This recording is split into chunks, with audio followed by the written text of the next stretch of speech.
video file. As we left off in the first video, we just processed a sack of -4 yards, so now it's 3rd and 9 and the ball's on Dallas's own 26. In this shot I'll give you a little emphasis on the dice rolls that are occurring: the black D20, the red D12, the white D10, and the 2D6. Okay, so we got 3rd and 9. Let's go back to the air again. Let's throw a flanker cross. Okay. And let's hike it. So this time we got left offensive tackle, B. Asher's D rating. Scan over here. What's the dice roll? An 8. Which you can see up here also.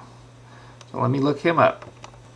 Well, that brings up an interesting point. Just found a bug apparently somewhere in the coding. When we started this new game, from an old game, the second stringer was left in at offensive tackle. And it doesn't matter to you guys, but I can actually see the macros. Something went wrong here, and the macro recorded and overwrote some files. So I'll have to fix that. But in the interim, that should have been first stringer. Neely's rating. Let's go back to the field. Well, we can see that by fixing that, the dice have been rolled again, and now we got Logan showing up here instead of Neely. So let's go over to the play log button way over here. Go back and find out what those ratings might have been. So on the play log sheet here, I can see B. Asher, the left offensive tackle. D rating was the winner. And way over here on the other end of the play log, where I have the dice rolls, we'll zoom in a little. I can see that the 2D6 was an 8. So now I can go back to Asher's D column roll of 8.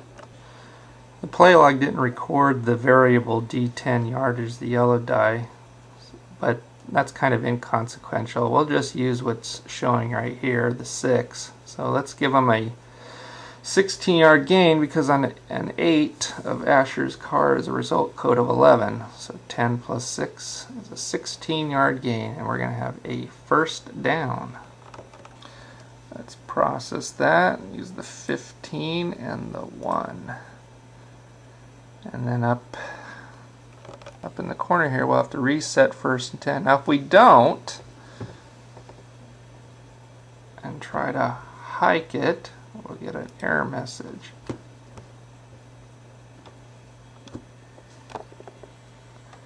Looks like an error with the yards to go. Okay, since we got that error message, it won't let us hike, so let's reset 1st and 10. Okay, 1st and 10. Let's try Walt Garrison this time. Let's try a power run over here. Fullback dive.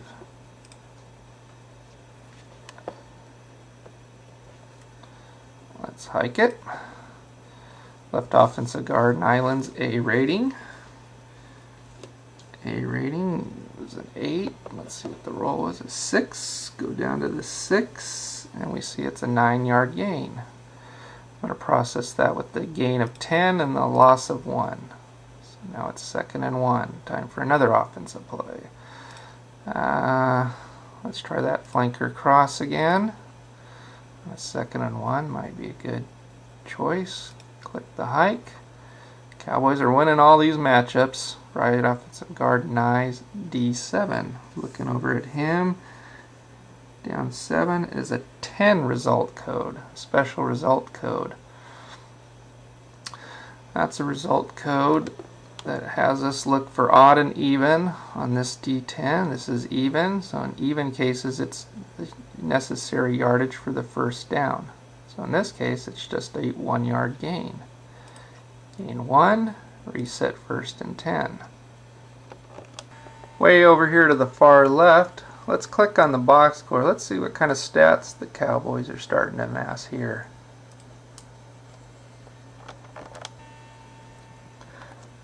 Now in this case, we got the VBA editor code to pop up because we got an error that occurred in the code. So if this occurs to you at any point, it's going to come to something like this and highlight the line in the code that created an error. At that point, I'd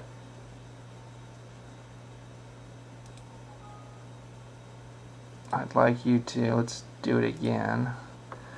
When the error code pops up, runtime error in this case, subscript out of range, just click end instead of debug. I click debug and that's how we got the error. Just click end, save the file if you will, try and describe what the last things you were doing that created the error, and then please send the file back to me so I can try and debug and decode what went wrong here, which is what state I'll be at now with this error just popped up. Now I've played this many times and never had this error before, but this is the first time I changed teams. Everything I ran was with the Bills and the Jets, so possibly this has something to do with a change of the teams, and it's back to the drawing board. So just click end, save the file, and send it back to me if you would. I appreciate it.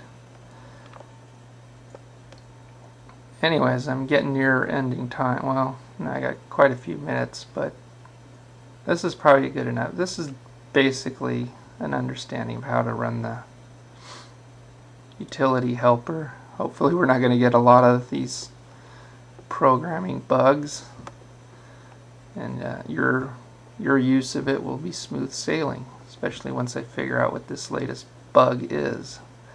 Well, thanks again for watching. This is Pete for the 4th Street Software Excel Utility Helper.